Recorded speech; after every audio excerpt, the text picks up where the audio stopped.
Morning, everybody. I'm Ben Fleming. I'm one of the senior pastors here, and we're in part 2 of our sermon series that we're calling Sunday School. We're revisiting a lot of the stories that you would have heard about when you were a kid, maybe even had one of those flannel graphs, right, where the teacher would put that up in front of you. All little characters you could stick to the little flannel graph. We're revisiting all these stories to try to provide a bigger context, but ultimately to see Jesus in the middle of the scripture. Because what we don't do is we don't worship the Bible, we don't worship the stories, but we take in all these things and we learn from them, understanding that Jesus is at the center of every single story. And so we're going to try to understand that to a greater effect here today as we go through Daniel and the lion's den. So we're going to jump into it, Daniel 6. Hope you had a good weekend. Good job, ducks. So sorry, beavers. Super sorry. Anybody else bummed that that game just stinks now after like 100 years? It's in September. Makes me sad. I will say, and this is with all honesty, this is the Ducks' year, you guys. This is it. I'm serious. A lot of you were like, he's trying to jinx us now. I know I'm not a Duck fan. They are so good. And I think they're going to win the national championship this year. I'm just saying it. I promise. That's my hot take here this morning. I suddenly feel like a Duck fan, you guys. I'm ready to jump on the bandwagon. My Washington State Cougars just make me sad. So I'm looking for a security blanket over here. All right.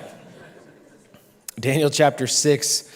So the context of this is that the nation of Judah has been pushed into exile into Babylon. Okay, it's the worst nightmare for the nation of Judah, really. And what happens is at the beginning of that process, Daniel and a few others, it literally says at the beginning of this book, it says, smart and good-looking men Babylon wants to recruit in order to be leaders in their nation. Smart and good-looking men. And Daniel is one of these smart and good-looking young men. And so he actually gains and curries a lot of favor with a lot of different kings. And Darius the Mede, who we're going to talk about at the beginning of this story, is the fourth king that he knows. And this is actually a Persian king after the Persians have come in and they've taken over Babylon. And so Daniel becomes this interesting tie that binds all of these different kingdoms and these leaders and still with the nation of Judah in exile. And that's where the story picks up here in Daniel 6. It says, Darius the Mede decided to divide the kingdom into 120 provinces, and he appointed a high officer to rule over each province. The king also chose Daniel and 2 others as administrators to supervise the high officers and protect the king's interests. Daniel soon proved himself more capable than all the other administrators and high officers. Because of Daniel's great ability, the king made plans to place him over the entire empire. And then the other administrators and high officers began searching for some fault in the way that Daniel was handling government affairs, but they couldn't find anything to criticize or condemn. He was faithful, always responsible, and completely trustworthy. And so they concluded, our only chance of finding grounds for accusing Daniel will be in connection with the rules of his religion. So this is the part for those of you who grew up with VeggieTales, where the song comes in and goes, oh no, what we gonna do? The king likes Daniel more than me and you. Oh no, what we gonna do? Gotta get him out of here.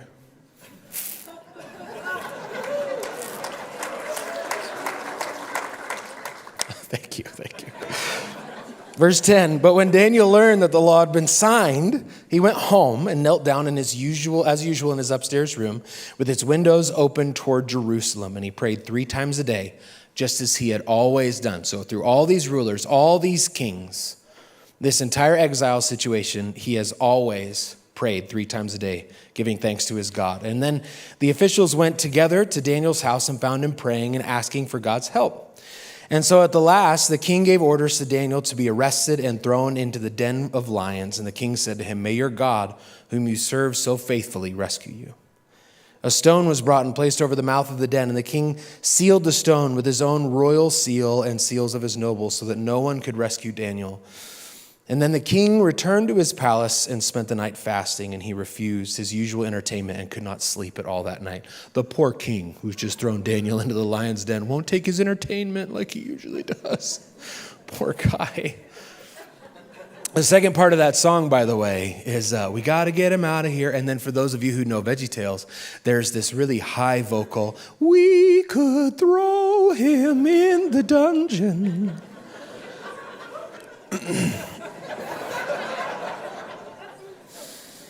None of this happened at the 8:15. In verse 19, very early in the next morning, the king got up and hurried out to the lion's den. When he got there, he called out in anguish, Daniel, servant of the living God, was your God whom you serve so faithfully able to rescue you from the lions? And Daniel answered, long live the king. My God sent his angel to shut the lions' mouths so that they would not hurt me, for I have been found innocent in his sight, and I have not wronged you, your majesty. The king was overjoyed and ordered that Daniel be lifted from the den, and not a scratch was found on him, for he had trusted in his God. In Daniel 6:25, it says, then Darius sent his message to the people of every race, nation, and language throughout the world, peace and prosperity to you. I decree that everyone throughout my kingdom should tremble with fear before the God of Daniel, for he is the living God, and he will endure forever. His kingdom will never be destroyed, and his rule will never end. He rescues and saves his people. He performs miraculous signs and wonders in the heavens and on earth. He has rescued Daniel from the power of the lions. And so Daniel prospered during the reign of Darius and the reign of Cyrus the Persian. This story is, of course, about Daniel, but again, even more than that, we find Jesus in the center, and at the center of this story is faithfulness.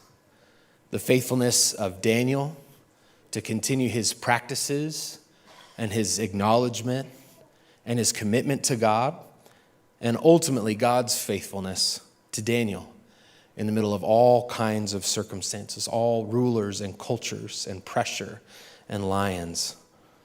God is the deliverer. Now, we live in this world that often rewards compromise and it punishes integrity. And Daniel's story is not just about shutting the mouth of lions, but instead it's about cultivating this life of faithfulness. How do we cultivate this life?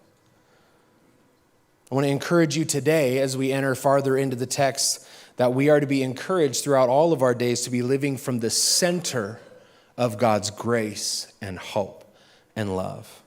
And when we find ourselves in the center of that place, it creates a non-anxious presence in us that's rooted in prayer and integrity. That's what Daniel models for us.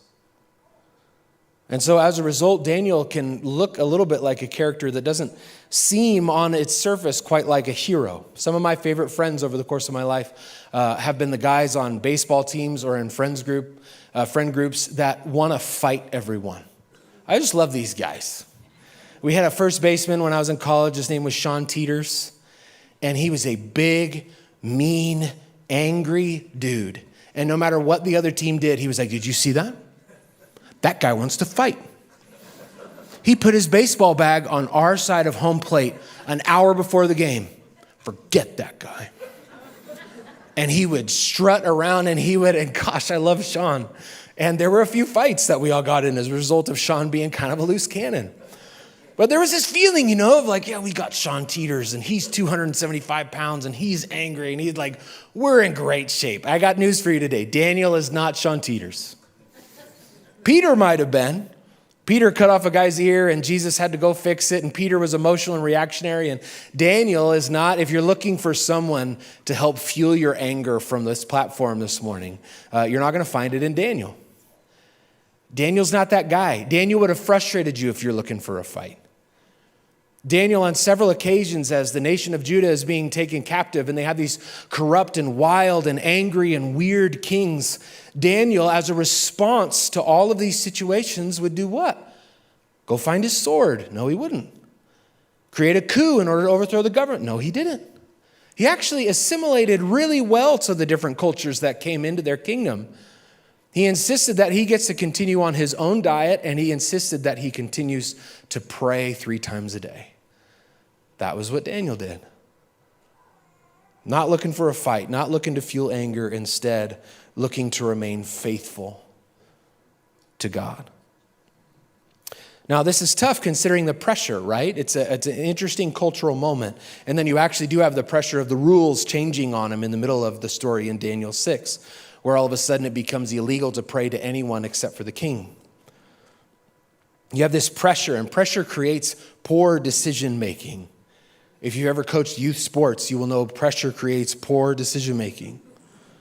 Maybe you've had it in your own life. I have 2 responses to pressure, and pressure for me often comes in the form of a really loud environment. I don't like loud places for long periods of time. I'm not a big concert guy. It's just loud to me all the time. I know I sound at least 3 times my age right now, but that's how I feel.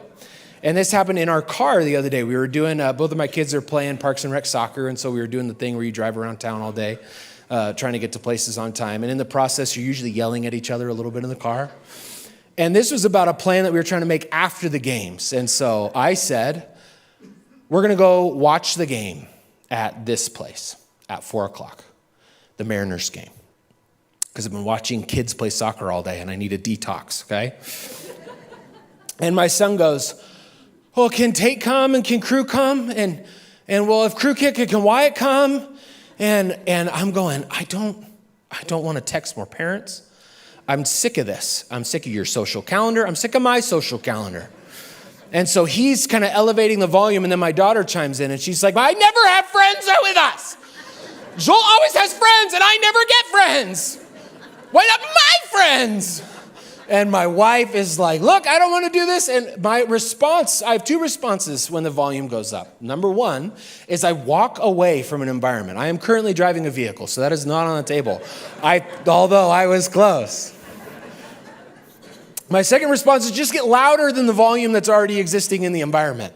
And so I glitched a bit. And as the volume continued to creep up, while we're also listening to my kid's hip hop, right? Because he's in a hip hop stage right now. And I'm realizing that when I was a child, I had to listen to 11:20 a.m. radio, political talk all day. And now as an adult, I am subject to my kid's hip hop whims. There was never an era for me. So the volume is going up. And so I just decide to be louder than my environment. I go, I am watching the game at 4 o'clock. Inning 1 to inning 9. But Dad, okay, that's fine. And that's fine. We can go. But if Krug and I am watching the game at 4 o'clock, inning 1 to inning 9. My family, finally, my wife is just like, everyone needs to stop. And I'm like, okay, great. You're right. I am Pressure creates poor decision-making, poor behavior. It often creates something that we regret the following day or the following week or the following month. Myself in ministry, there have been so many things that I've said into a microphone from a platform that I will regret the rest of my life because I feel like I've damaged so many people in the seats completely unnecessarily. I hold on to so much of this guilt and this shame and this frustration. It's part of the growth process and it's difficult. But there are so many things that I've done under pressure that I truly regret. And Daniel does not respond in any of these ways. He finds another way. Now, we also live in an empire similar to what Daniel is dealing with. But so often this empire shows itself in this world of hurry and ambition and anxiety, a pressure to succeed, to fit in, to compromise, and to react, I think, more than anything. There is so much pressure to react to everything as quickly as possible.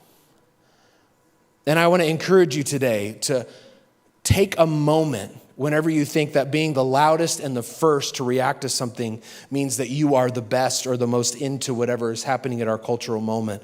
I believe that there's more wisdom on the other side of that discussion. So where do you feel pressured to compromise your faith for the sake of acceptance or reaction or success, likes and influence? It's kind of like being bullied, right? That we have to have a certain response. And it's funny, when I was a kid, there was always this idea going around that eventually somebody's going to tell me that I got to give up my faith or they're going to beat me up. I got to renounce God. But it doesn't ever come inside of that package, right? Instead, it comes in this package most often these days. It's a temptation to vilify anyone that's not like you.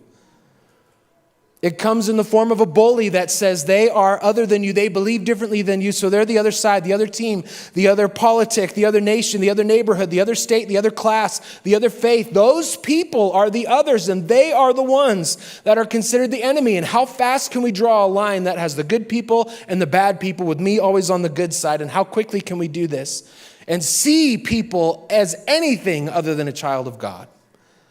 That's the bully, to try to get us to believe any less about the other humans in this world and to consider them anything less than a child of God.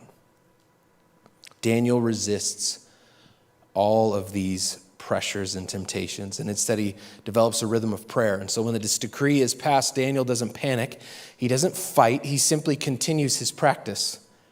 He kneels 3 times a day, giving thanks to God. His power doesn't come from this influence or this status, although he could use those things. Instead, the power that he experiences in this story is from a deep life of prayer. There's a book called The Deeply Formed Life by Pastor Rich Villodas, and he emphasizes contemplative rhythms, slowing down, being present to God, resisting the tyranny of hurry.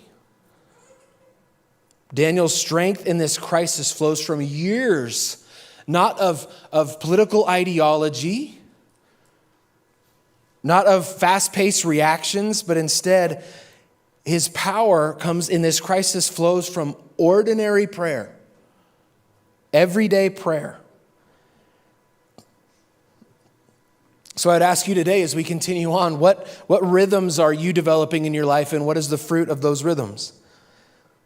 What's something that you're building your life around that is actually feeding into how you see and view the world and how you connect with Jesus? Because I think if we're all honest with ourselves, we've all built our lives to have a very specific outcome that we are experiencing right now. And many times we're ignorant to how we have built that life. If I go to one of you who may be an interior designer today, which, by the way, you are a gift from God. Anybody that understands interior spaces, I'm like, I know how to hang TVs. That's all I got. I think it should go on that wall. But if I talk to you, an interior designer, and I say, look at my living room, it's built around solitude and silence and peace. And if that interior designer looks at my living room and sees that every piece of furniture is directed toward a 100-inch TV, that interior designer is going to go, no, this room is built around football, which is not a product of peace and quiet and tranquility. You can have a living room built around football if we want, but let's not kid ourselves into believing that we are creating that space around quiet and peace and tranquility. What are we doing? You are a person that wants a slower pace, then maybe the phone should be a little bit farther away. Or maybe we should change jobs a little bit because it's forcing us into have a personality or to believe or to act a certain way that we don't believe that we want to actually participate in life in. How are we building our lives in ways that is actually anti the thing that we truly want, which is this connection and identity that is found in God? Because everybody wants a piece of your pace and your identity. And it's up to us to build our lives and fashion our lives in a way that we don't surrender those life rhythms over to the rest of the world, but instead we offer them up to God. So then the greatest piece of this story is, of course, not that Daniel avoids the lion's den because he's so cunning and smart and he adjusts the law to bend to his will. But instead, the greatest piece of the story is that God meets him there. The miracle is not that Daniel avoided the den, but that God met him inside of it. This reminds us that God doesn't promise to remove us from hardship or help us avoid all pain, but instead to be with us in the middle of it. God's presence isn't this reward for our performance or our perfection, by the way, but instead it's the very foundational piece of our faith.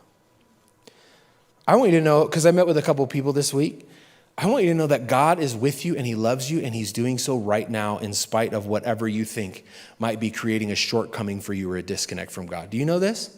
You know that God's with you and he loves you right now? You don't have to earn it. You don't have to perform in a certain way. You don't have to pray a certain prayer. God is with you. He sees you and he loves you because you are made in his image and thus a part of his family. And he cares for you right now in spite of how much you could earn. And God meets Daniel in this lion's den, and that is where we will also learn God's nearness.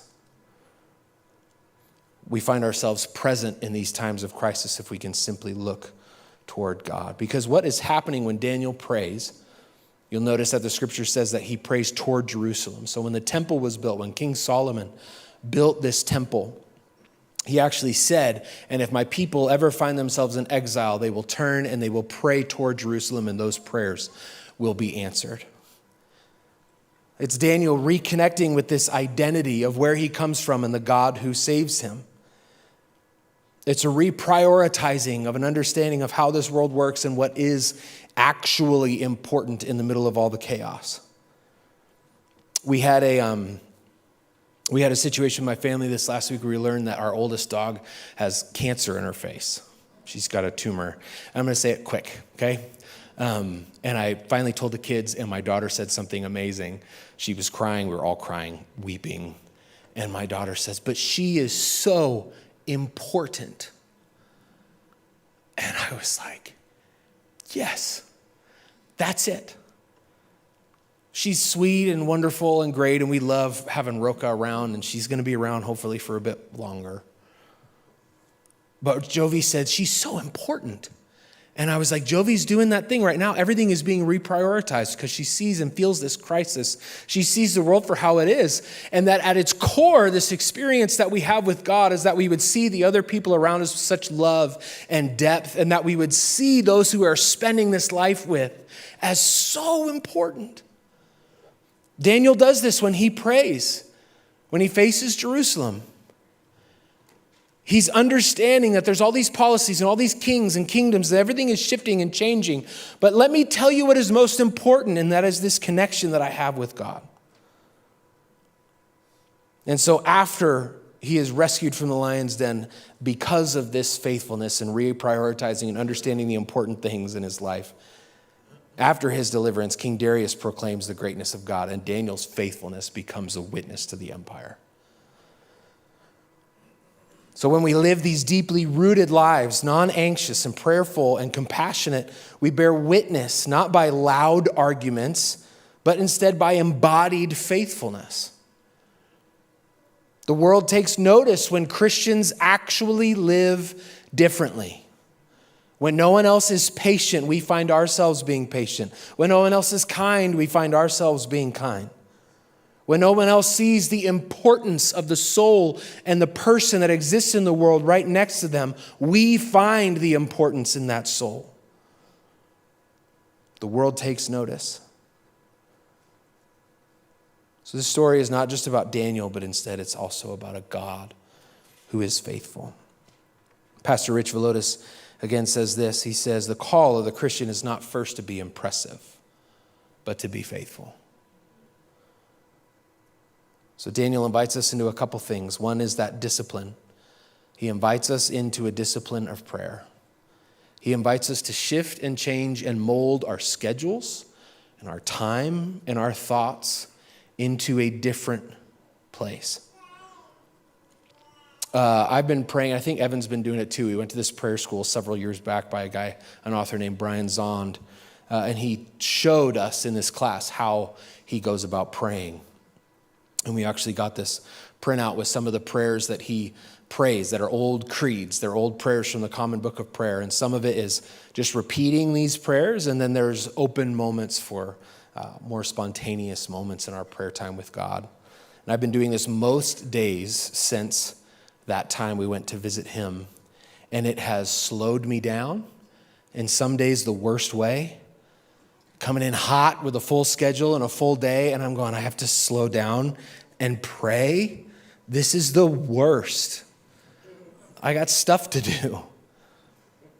And it slows me down, and I say words that I wouldn't normally say on those days. And it creates a different pacing and patience in my life, a different understanding. But if you truly want this, if you want to experience what Daniel is experiencing in this life, you have to find a way to be disciplined and rearrange your life around doing it. Because Daniel shows us in the good times and in the bad times that this can be prioritized. If there was ever a time for Daniel to say, fine, bag it. I've been doing this whole prayer thing for a long time and apparently it hasn't paid off because now I'm with lions. So I'm going to fashion a shiv and I'm going to defend myself in here. Even in the lion's den, he says, I'm going to take a moment to get on my knees and pray. He didn't suddenly start praying just because crisis came, but instead he kept doing what he'd always done. For Daniel, prayer was a holy habit woven into the fabric of its days, and it gave him stability in a world that was incredibly unstable. The second thing is this, and I only have 2 points. Pastors love 3-point sermons, and I just couldn't create another one. So I'm betraying my people here by doing 2 points. I'm so sorry. Daniel invites us to a courageous life. Daniel knew kings and kingdoms rise and fall, but God's kingdom endures.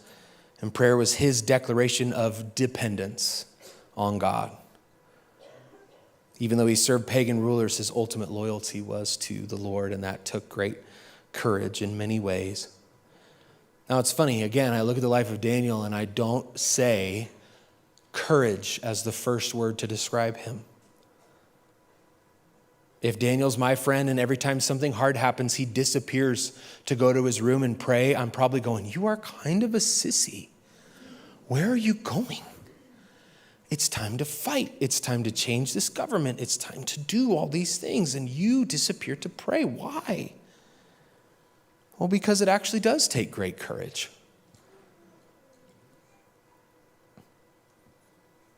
It's a courage that we are often unfamiliar with here today. Because what he does is he reorients himself toward Jerusalem. He remembers where he comes from. He remembers the God that he serves.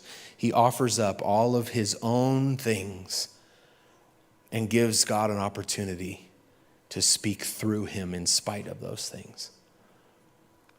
Over the last couple weeks, I had somebody ask me if I had opinions on stuff, if I'm like keeping up with the news. I'm like, oh, do I have opinions? So many. I am such an opinionated guy. I'm the guy that walks around these offices during the week and I find one of those terrible questions to ask, like, is a hot dog a taco or a sandwich? I'm team taco, and I'm right. Okay, I love debating. I love arguing. I love sports talk radio and even political talk radio and all this stuff. I love debate and fight. I love all these things. I have an opinion. I have so many opinions. And also, I've been formed and shaped by how my life has gone, right? I grew up in a tiny town of about 400 people. It's a logging mill town. It basically doesn't exist anymore because of how the world has changed and there were policies and all the people that I found there. It's a really depressed, drug-ridden place now. It was difficult when I was growing up, and now it's even in worse shape. And then I went to college. I played sports in the middle of all that time. I went to OIT in Klamath Falls. I got a job here 9 years ago. I'm a pastor. I'm a pastor at a fairly large church. I'm a dad. I have 2 kids. I have a wife. I'm a Christian. I feel this way and that way. I'm a sports fan. I've got opinions. I've got this life that's built. I've got so many things and experiences that would inform how I feel about the world that we're living in today. And what I would love to do is show up on this platform and just spew all of them at you and feel so good for about 2 minutes. I've got thoughts. I've got opinions. I could probably fix the world all by myself. And I think there's this idea that's going around in our world today that says, if you have courage, you'll take all that experience and all those thoughts and those opinions and you will rifle them out as quickly as possible to the world around you. You will share them and spread them and make them influential and viral. And Daniel would say the opposite. And he would say, I've got all this experience, I have this heritage, I have this influence and this leadership. And what I'm going to do is I'm going to take all these things and I'm going to go bow down on my knees. I'm going to present them to God and say, God, do what you would do with this. And there are moments where we enter into that place with God and we get down on our knees and we say, God, I'm bringing all of my experience, all of my hurt and pain and trauma and all of my hopes and dreams. And again, I am laying them before your feet and I want you to do what you would do with it. And sometimes we leave that room and God gives us this opportunity or encourages us to go and to speak, to shout from the rooftops. And I believe that other times God encourages us to go quietly and extend a hand to someone that maybe we wouldn't have otherwise. But the important thing is that we have a practice that I got to be honest with you, with so much of the extreme blowhard rhetoric that I hear and experience every single week. I know that nobody is presenting these things before God and saying, God, I feel all this. But what would you do to help me love my neighbor, to help me love you? And then I truly believe in those patient and quiet moments we would come up with a way not to find a reason to fight more, but instead we would find a reason to love fiercely. In this complicated and desperate and difficult empire under the tyranny of hurry, we could slow down and we could love our neighbor as ourselves.